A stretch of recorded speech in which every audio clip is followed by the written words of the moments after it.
Scott Kidd and Eddie Austin, another episode of the Inner Compass, our search to find the true north. And today we're going to talk about some powerful tools for your mindset, detachment, pausing, and your ego. You know, what we can do to rein those things in and just keep those things in control to keep you in clear form of your purpose. How you doing today, Eddie? Man, I'm doing fantastic. This episode really kind of hits deep for me because there was definitely a time that man, I was dragging some baggage, and Mm-hmm. I definitely had a ton of ego, and I didn't Mm-hmm. exactly know how to pause. And man, I got to tell you, I'm really excited about this because I think when you're caught in the noise of daily life, you have a really hard time realigning with your passion and your purpose. Mm-hmm.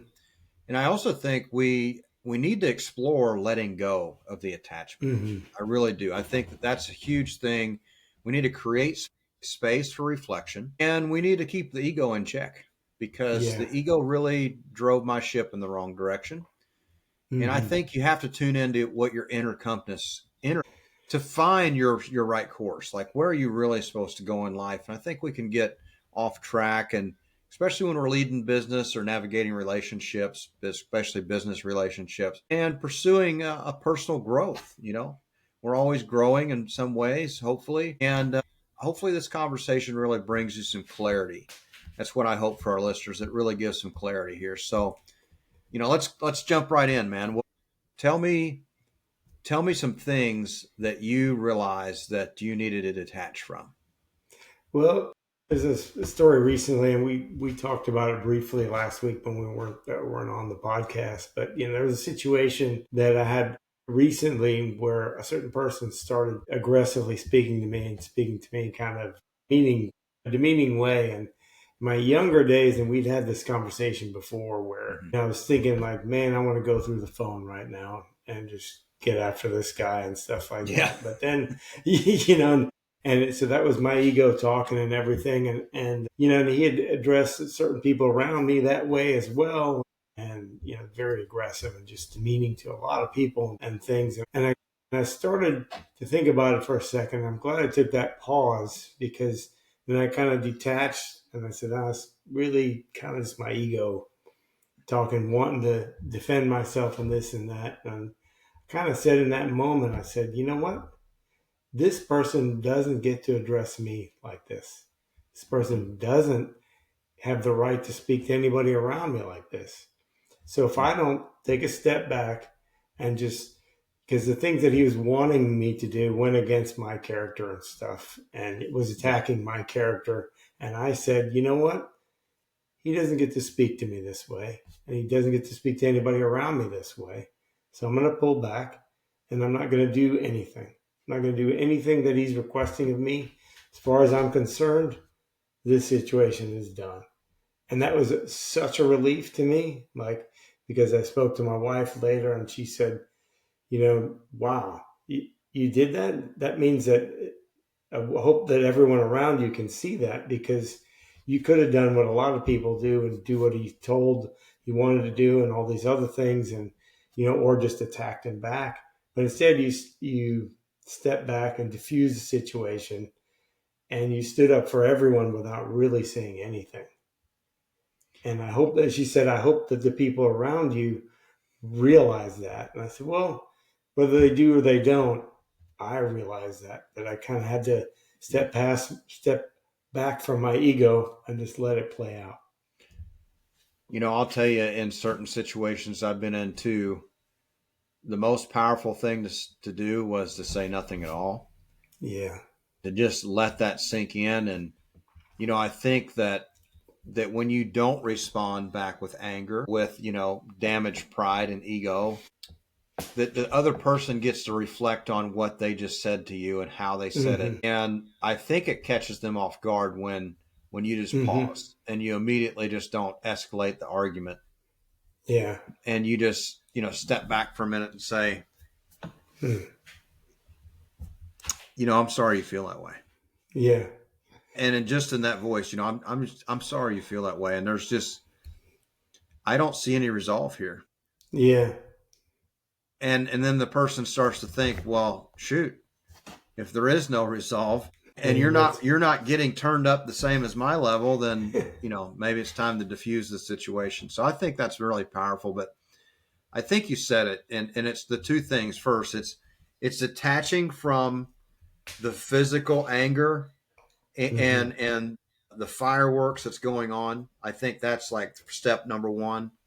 And I think two was is you took that minute to just pause and say, you know what, this I'm not going to be treated like this. Things aren't going to hmm go this way. I'm not going to let anybody around me be a part of this either. And then it was really that last thing that you could have egotistically got, right in there pointing fingers and Yeah, yeah. right in the exact same position. But what would it solve? I don't think Nothing. it'd solve anything. No, it really wouldn't. And I remember my mom always saying, never underestimate the power of silence. Because, like you were saying, silence, when someone is that fired up, when you talk in a lower tone or you don't talk at all, it has a de escalating feature that they'll realize at a minute that they're still talking and yelling. And once they realize that you're not saying anything, and it really has almost no effect on them, that is a very like humbling Yeah. effect on other people. Because Well, then they're like, this guy, it can be, yeah. but may not necessarily be so. But with a lot of people, when you don't meet that clash with another clash, it kind of de escalates and brings that down into where maybe they will think about, what you're doing or not doing. If you didn't have that reaction, they might not understand that like this has no effect on you. It's not that it doesn't have an effect on you. It's that my decision in that moment was this person is not going to affect me or going to have that power over me to react to them in that Yeah. way. And they don't get to decide. I get to decide. Well, I think really, truly, if we were to put this into a short sentence here, pausing is underrated, but it is Mm-hmm. a superpower in Mm-hmm. today's reactive world. It is very much so, and I think I've told you this story before, where when the first boat I was working on, the captain is like family to me and everything. He's teaching me how to dock the boat and everything. It was a 70-foot Hatteras, and I thought I kind of was getting good at it or whatever, and I was coming in too fast, and he looks at me, he's like, coming in too hot. Yep. And we're coming in, I think, marathon key or something like that. And, Yep. and I started going sideways and everything. And my hands started moving all around like this. And he's like, stop, stop, stop. And I was like, no, but I'm going to, and he's like, just stop. And I was like, but I'm going to hit. And he's like, well, what do you need to do? I was like, go port reverse. And he's like, well, just do that. And I did. And So, to me, it was full blown yeah. panic mode, Yeah. and for him, it was like, okay, just do that. And I did that, and then that came from the pause. So simple practice right Yeah, there would have been take that 5 second breath yeah, and just yeah, rest for a minute. Just take 5 seconds and go, what do I need to oh, do? I need yeah, to pull left full starboard. yeah, There you go. You got yeah. it. There we go. And he came in, and he's like, and he said to me after, he's like, yeah, that could have went better because your docking sucks. And I was like, well, you know what? I do need to get better at this. And he's like, yeah, Well, it just means you got to do a few more, but you got to. At that moment, I started. My ego got the best of me. Like mhm. my hands were moving too fast, and and all it really took was me to take that pause, detach for a second, take a look around. Okay, what's really going on here? What needs to happen? Well, Yeah, I'm gonna say, ego is a false self, really. yeah, And ego is what was pulling you off course. hmm I mean, if I really had to put a finger on it, I would believe that ego was pulling you off course. I know it has for me. yeah, And how have I identified before with knowing that ego is pulling me off course? was it was leading versus purpose. So Mm-hmm. I was leading in this direction. When I paused and I looked, I'm like, this is not this is not good for anybody. Mm-hmm. This is not my purpose. It's not close to my purpose. This has become my identity, and I got to let go of this. And I started to, slow things down, and then just kind of sit back and pause and go, man, I'm really really attached to everything going on right now, and I feel like the only way it's going to go right is I'm physically having my hands on it. When that was totally the wrong thing to do. Mm-hmm. I should have just went, all right. I mean, it's just like when you're flying a plane. Let's be Yeah. honest. We're both pilots, Yeah. and sometimes when we're just having a really hard time, the thing just kind of moving all over the place. Sometimes if you let go of the yoke and you see the plane just starts going like this, you got too much trim in it. Mm-hmm. Just pull some trim back up, Mm-hmm. straight and level, Levels right out. and you're like, huh, I was fighting myself for no reason. Yeah, You know? it's the same thing with sailboats and stuff. If it's trimmed out, you don't need any rudder or you don't need Right. any. It'll stay on course. You can steer the boat with the sails. And if it's heavy on the rudder and you're fighting it and everything, same thing with the yoke on the airplane. If that's if you get your head go heavy on the yoke, you just need to trim it out, and then Mm-hmm. it'll level out. And you got to think about that also in life too. Like when you're fighting yourself and you're fighting everything and fighting all these things at the same time, maybe you take a step back and just trim out, just because a lot of Well, times it's your ego getting yourself in trouble. you will never know what that plane needs until you let go of the yoke. Mm-hmm. And that takes some trust. It takes some faith to just Mm-hmm. go, I'm gonna let go of the controls for a minute. And then you Yeah. figure out that this thing it's not happy, Yeah. because of this these adjustments that's been put in place that you just didn't notice. You got to just kind of detach from that and just say, I'm gonna pause for a minute. And you're like, oh, the plane's trying to go down and I'm wanting to go up, Yeah. You need to or just vice versa. pull the trim a little bit just to make it. And it's the same again with the sailboat. If it's hard on that rudder, maybe you just spill a little wind off one way or the other, or Yeah. turn, ease up a little bit or something like that. And then with our own lives, we have a tendency to just, and we've discussed this before, where you have blinders on what you're doing, and you might have given somebody else the exact advice what to do in that situation, but you've forgotten all about that because you're fighting everything right in front of you, and that's your Mm. ego putting you in check and everything. Because a guy that I worked for a while back, he wrote this book, and in his book it said, you have to be wary of your big ego. He said you have to have an ego big enough to have confidence to do what you're doing, but not too big that you shutter everyone else out. Mm. And it was that made a lot of difference to me, because it said that, hey, I need to be strong enough to be confident, but not think that my way is the way. My way is a way. It's not the way. Hmm. So, what are some good practices you've found throughout the journey? Give me some strategies, like 3 strategies that you've used continuously to, number one, detach from a situation. Well, especially when things are escalating and you're getting very stressful, the detachment comes for me is breathing, just taking that breath, like you were saying, that 6 second breath that helps. And for me, there's a lot of things where when people, I was reading this book recently about where people learn about knowledge, and it was about monks and stuff, where the first thing they learn before they learn anything is how to breathe. Because if you're not breathing, you're unable to do really anything else. It makes everything much more stressful. Yep. So it comes right back to the breath. And that's the main thing that I use to de escalate or just pause in that situation. Sometimes you got to walk away, and on that phone call, I kind of in my mind walked away. Right. Right. I might have zoned out or what have you. And that was part of the big pause that I took. And sometimes you just have to maybe say to that person or whoever you are having issues with, just say, I'm going to need a minute, and then kind of just walk away. So, you can always communicate it. You can take a breath. You can take a walk. Those are three things I use.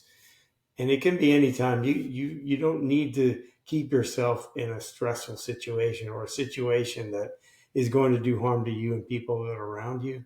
And a lot of people, we try to think that maybe there's some solution that's involved in what we're doing, but maybe it doesn't require us at all. And that's the problem. And I love that. For me, I very similar. Number one is just take a breath. Mm-hmm. Just take that breath. Number two, compared to what? How Mm-hmm. bad is the situation compared Question. to what's going on? And then from that aspect, just coming back to the facts. And the facts is you feel done wrong, I feel done wrong.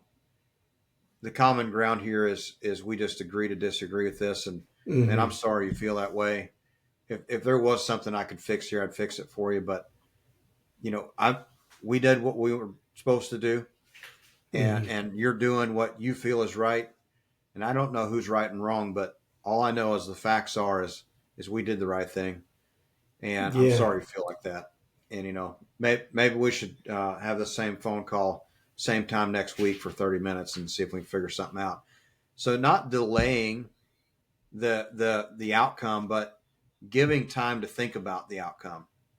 I've always taught anybody that's worked for me and my own business practices is I react to nothing. Mm-hmm. Everything is proactive. Mm-hmm. Even if you've got the answer, like if a supervisor comes up and he's dealing with one problem, and a team member comes up and says, "We got a fire going off over here. We got this going on over here. Just hang on 1 minute, Mm-hmm. and I'll be with you in 1 second." But when you react to that immediately, you just go straight into reactive state decision Mm-hmm. making rather than going, "How big's the fire? Mm-hmm. Should we call the fire department instead?" Mm-hmm. Maybe there's nothing that you can do, but everybody running is actually delaying the time from getting the Mm-hmm. fire department on the way. Yeah. You're not a trained firefighter or a paramedic, so you really have no business Yeah. putting out Fighting that it. fire. You're not trained to do it. So if it is literally a fire, then I would say, well, evacuate the people that's near it and call the Mm-hmm. fire department. Yeah. Just simple as that. And it really comes down to the ice in the veins, Yeah. being able to do that. But it's cooling everything back down. It's going, I'm not gonna match your level of excitement or of your level of traumatic response to what's Yeah. going on. I'm not Energy. I'm not gonna Yeah. I'm not matching your energy with this. Yeah. I'm just gonna say, hey, I'll be with you in just a minute. If it's not an emergency, and during that time, I can proactively start thinking about the things I should Yeah. say and not just constant decision making, because I think everything comes down to fact based decisions. And Mm-hmm. I know for me, I always my ego would have me running to go put that fire out, Yeah. but I might not come home to my family because most heroes are passed on. Mm-hmm. So yes, you can do a lot of things, but sometimes the doing a lot of things is the decision made. It's just making better decisions to say, hey, call the fire department. Yeah. You Well, know, that's really good, because I like how you're saying that you don't want to match that active energy with reactive energy, because it's just going to move up the situation. yeah. And you stop being proactive, you start being reactive, and it can be a train wreck. Yeah. And I mean, it can become such a train wreck. And when you go back and evaluate series of events, you're like, wow, Mm-hmm. this turned into a mess. And one of the places I worked, we evaluated a 5 why analysis for every accident, every countermeasure, every bad part. It was 5 whys, and it was really coming down to the human error of things. Mm-hmm. And we always decide to take out the human decision making, we always try to put in hard countermeasures. Hard countermeasures meant that some kind of machine, bolt, something was what caught the bad product from coming down, or could stop the machine from Mm-hmm. doing something bad. Some type of a safety guard, or it was a hard countermeasure. Hard countermeasuring measure meant that we took the human error out of it, because let's be honest, we're the trickiest beings on the planet. Oh yeah, we're complicated. We're We're complicated. complicated. And let's be honest, we don't often make the exact same decision next time, No, that's because true. we're adaptive, right? We're always Yeah, we're always coming up with new ways to solve problems. Sometimes we think that we're smarter on the next decision when we made the right one the last time. yeah. It all depends on it. But I think the real magic ticket here is, number one, is detaching from the ad energy and just kind of Mhm. leaning back away from it, and then pausing for a second. And then, man, really, when it's high stakes, you need to think more. Yeah, you definitely put that ego in check and just go, okay, what do we need to do here? Because when, I like what you're saying with the proactive energy, because when you take a step back and that energy comes in, because I've been in situations where I was calm, but the people outside and the people around me, this person went to the next person and they matched that same energy, escalated, and the next person went to 10 people. By the time it got to me, I had 10 people that were through the roof, and I had to kind of bring the whole thing down. Hey guys, this is what we're doing here. I Yeah, know the weather's bad. I know we're dragging anchor. It's all right. That's proven. We're moving backwards. that's proven. I love that's that. what that's what's happening. So we need the engines online. We need all hydraulics online. We need somebody pulling the anchor. We need somebody, so, and then by me doing that, by me matching with the reactive energy, like with the proactive energy, like you were saying, as I got to the last person, everybody was down to my level. I would But say by by the doing time, that, yeah, by the time you probably got to that last person, they probably knew what they needed to do. yeah, and as as I told each person to do, they went and execute, and then by that point, they saw how it was. The last person saw how everything was coming together, and we're checking. Hey, everyone else on board? Are they okay? Just go and make the rounds, make sure everybody's okay, and all that kind of stuff. Because our ego, if I match that same energy, our egos will put in that large amount of emotion, and when we make decisions based on that heightened sense of emotion, we tend to make the wrong decisions. And they're not that logical decision. They're that decision that will probably escalate, and maybe we wouldn't make it, like you were saying, maybe you don't make it home that night, because, like getting back to what you were saying about your conversation with the other person, if you're having an issue with the person and you need to de-escalate, if you feel the need, there's I think in this other book I was reading, I don't remember who wrote it, but it was, if you feel the need to be right, you're always going to be wrong, because you're all you're going to be doing is making a hard line in the sand where you're fighting with that ego, making that, you know that judgment or whatever. They don't agree with you, so they're wrong.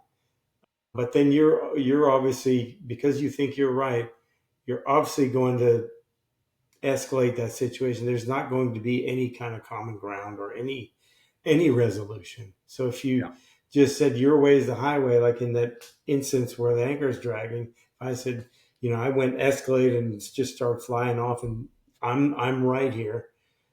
It probably would have went crazy. People Oh probably yeah. got injured, and things like that. But we got out of that unscathed. So just want to make sure I'm Well, still you did here the right today. thing. I'm here today. Yeah. Well, that's the thing, is that's, I think that it all come down to you making fact based decisions, Hmm. and you were evaluating from just stepping back for a minute and saying, "Hey, I'm going to take 5 seconds here. I'm going to think about this." Yeah, known as we Yeah. are dragging the anchor. Yeah, we are. We're moving backwards. Yep, Yeah. that's happening. That's happening. So what do we need to fix from there? And you start coming up with some countermeasures. So let's move into kind of a lightning round here. What was the one thing that you've had to detach from recently? Um, that was actually that getting back to that story was that phone call. I had to Yep. detach from that and detach from myself from that situation. And because I've made a point in my life to just detach from people that are very negative and very berating and stuff like that, because that kind of energy, it's not, it doesn't align with my purpose. Yeah, for sure. I think we already answered this one, but what does your pause practice look like right now? Yeah, that's the breathing, the walking away, and I really liked your question in comparison to what, because I've thought about that a lot because people have said to me like here in America things are bad now, this and that, and I'm like compared to what? I mean, it's I'm I'm breathing, I'm sitting here. Yeah, I think we're doing pretty good. we're I doing think pretty good. We're doing we pretty got good. water, we got electricity, we got roof Yeah, over our heads. God yeah. is good. That's it, man. It's comparing yourself to the actual conversation and comparing, taking inventory of everything Hmm. and realizing that it's not that bad. We're doing pretty No, good right now. no, we can get up in the morning. We have that opportunity to make that the best day. Yeah. And that last question is, how do you know when your ego is running hard? Oh, It's a tough one, right? honestly, I notice when things aren't falling into place. Hmm. When I'm forcing everything into place, I know that there's something going on and I'm not taking faith-based steps. Hmm. I'm not just going with the flow of the right things. I'm forcing things into place. Like Hmm. it's not like whack-a-mole. It's like you're trying to drive a square peg into a round hole and you're just beating this thing the whole way. Yeah, That's when I know ego's in control because that peg don't go there. yeah, that's so true. Because when things are in alignment, things are kind of smooth and they're just kind of easy. In situations that might seem like they're difficult at the time, if you slow it down, you're more than likely going to make that decision. But if it feels forced, you're probably not making the right decision. And that's Yeah. probably your ego talking, saying, "Oh, I know what's best," but probably don't. So you probably need to check yourself. So that's a good signal when that flustered or that everything feels forced. I know that can be tough to find, especially when you get those blinders on and you got so much stuff going on with that noise. But that's just another sign that if you got that much noise going, you need to slow down and just diffuse the noise. Get someplace where you can get quiet or at least filter out the noise. 100%. So let's kind of recap the three tools. I'll go through my daily practices and then you kick off with yours. So the three tools for me is number one is when things start going completely wild and crazy, the first thing I do is I just kind of drop the hatchet and detach myself from everything that's going on. And I just kind of roll back and I just kind of go, what is going on here? Hmm. And I just pause for a minute to really evaluate what are the things that are going on that are cause and effect? What are things that is going on that is a reactive state? And how can I be proactive to solve these things? And then the last thing I ask myself, first thing sometimes is this my ego? Hmm. And that really comes to knowing that, man, I have literally had my hands gripped tight, white knuckled on the wheel for the Hmm. last 2 weeks. That's why all these other things. So I'm always that reverse engineer blueprint specialist, I feel like, because Hmm. sometimes going to the end is the right way to figure it out. It's like you're over here just pounding with a hammer Yeah. and you're like, wait a minute, I know exactly what I'm doing. You just drop that, and you're like, I should be working over there right now. Yeah. We're not even supposed to be here. Most definitely, and that's usually the case because like with me, I similar thing is I just take that step back and I take that breath. And that breath gives me that clarity and everything that not all the time. Sometimes it takes a few, especially when it's a heated situation and stuff. And then just taking a look back after you're detached, and then usually you kind of sometimes you can almost be beside yourself and looking at the situation and going, okay, you start asking the questions, do I need to be here? Is this necessary? And one question that my coach, Dr. Jamil, at the time would always ask me, he's like, is this serving me? And Mm, if it's not serving me, okay, I can just let it go. Once you say, yes, this is serving me, okay, then what do I need to do to find a way, to find this way through all of this, get through to this person, or get through, come in alignment back with my purpose, because if it's not serving me, then it's probably not in alignment with my purpose. It's probably not that's in true. alignment with my life.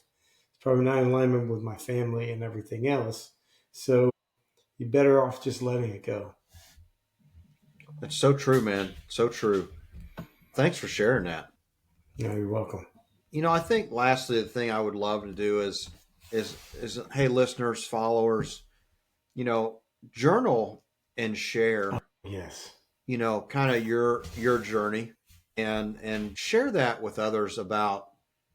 I think daily journaling is something that's just really a good idea. It kind of lets Hmm. us know where we are with what we're doing, and it really it gives us a glimpse of what's truly going on when things are slowing down, and we can Hmm. kind of get things in check. But I would encourage you to share what's going on in your life, and then encourage you to detach, pause, and then see if your ego is in check. I think that's a very powerful tool, something you should check out, something you should do. And just, hey, if this has resonated with you, please leave a comment. And we would love to hear from you to know that this is helping you find your true north, and helping you, kind of discover your inner compass here, and if you're moving in the right direction or you're not. We hope this is impactful and powerful. And Scott, where can everybody find you? They can find me at investwithscottkid.com. Has my website has all my social media podcasts, the Yacht Captain Investor podcast, and soon to be the Inner Compass as That's right. well. That'll be there as well. And we hope that this resonates with you guys. And I would like to just reinforce that journaling, because I do it every morning and it's helpful to me. Like I get up and just write out whatever's on my head. Like I didn't sleep very well. A lot of times that puts me at ease. But there's another thing too that I probably will start doing is just writing a little bit before I go to bed. You get it out, they'll probably help you sleep and stuff. And just, maybe write down some things that you're grateful for. Yeah, Um, so again, we appreciate everyone and hope this resonates with you guys. Please like, subscribe, and comment. We like to know what you're thinking and like to hear from everyone, and like to be interactive and hopefully help you guys on your journey. absolutely. Take us home, Eddie. Let us know where we can find you. Yeah, man. So EddieAustinBEX.com. You can find me on my website or anywhere on social media under that handle, and the Eddie Austin BEX Show on YouTube. And look, if you're in your journey and you just need guidance and help, feel free to reach out in the comments. We'd love to help you any way we can. And never forget to be extraordinary, and we'll see you on the next episode. Have a great day, everyone.